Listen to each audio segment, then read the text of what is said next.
Morning, guys.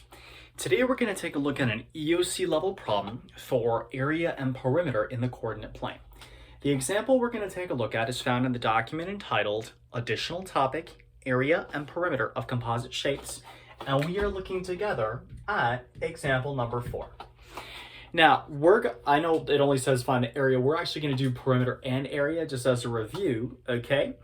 Now, a pentagon has 5 sides, right? So to find the perimeter, I would need to know how long each one of the 5 sides is and then add them up. Looking at the diagram, of those 5 sides, how many would you guys say we already know? Well, I would argue that we actually know 3 of them just by counting.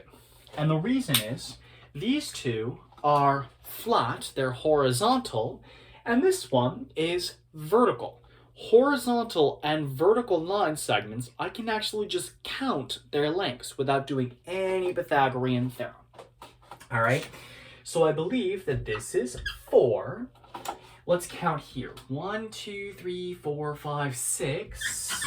And I think this is the same. 1, 2, 3, 4, 5, 6. Okay, so we're actually 3/5 of the way there. Hooray. In order to find the perimeter, I also need to know the lengths of these slanted sides, right? So what I'm going to do is I'm going to draw right triangles in the corners in order to be able to use the Pythagorean theorem. Okay. All right, there we go. All right, so let's do some labeling. This is 2, and this is 2. This is 2, and this is, oh my gosh, it's also 2.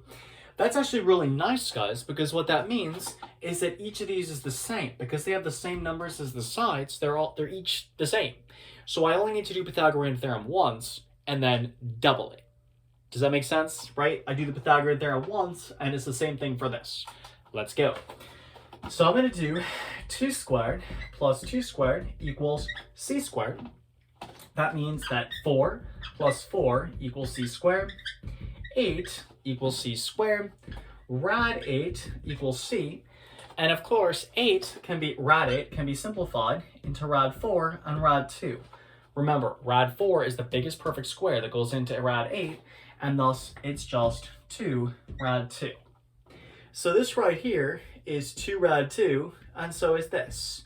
So to find the perimeter of this shape, all I would do is I would add up all the sides. Let's go. So the perimeter would be 4 plus 6 plus 6 plus 2 rad 2 plus 2 rad 2. Now, of course, I can combine some like terms here. 4 and 6 make 10, 10 and 6 make 16. If I have 2 rad 2s and then I add 2 more, how many rad 2s do I have in total? I have 4 rad 2s. And thus, ladies and gentlemen, that is my perimeter. Of course, on the end of course exam, they may ask you for it as a decimal, in which case you can use your handy dandy calculator and find that for yourselves, okay? For me, I prefer simplified radicals. Thank you very much. Now, let's talk about how we'd find area. Unfortunately, there's actually no standard formula for the area of a pentagon. So our method here is actually going to be to split the pentagon into 2 shapes. Pentagons, in this particular case, can actually be split into, let me actually show this, okay?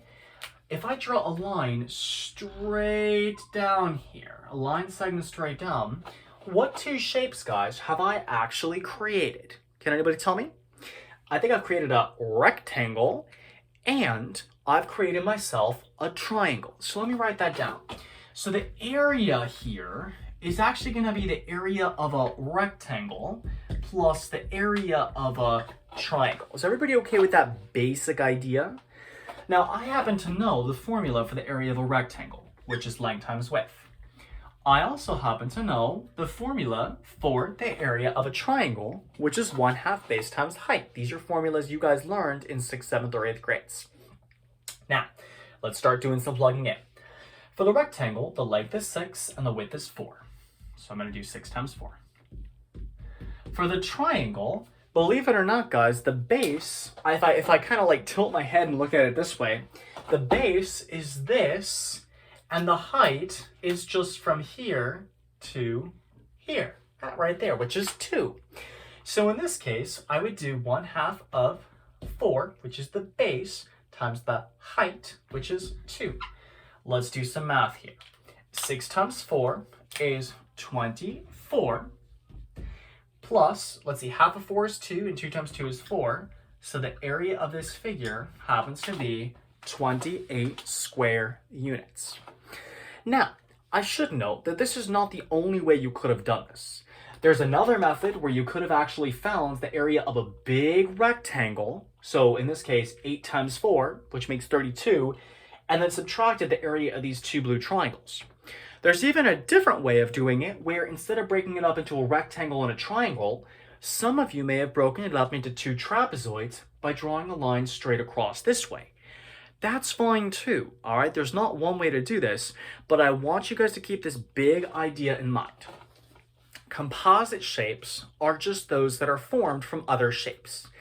On the EOC, they're going to give you a composite shape, and it's going to be formed of rectangles and triangles. Your job is to break that composite shape up into smaller rectangles and triangles, find their areas like we did here, and then add them together to find the area of the total shape, okay? By contrast, perimeter is a little bit more straightforward. Perimeter is simply looking at the figure and figuring out each length of the sides. If it's a horizontal or a vertical side, I can count, but if it's a slanted side, I have to use the Pythagorean theorem by drawing my right triangles in the corners in order to be able to find those lengths.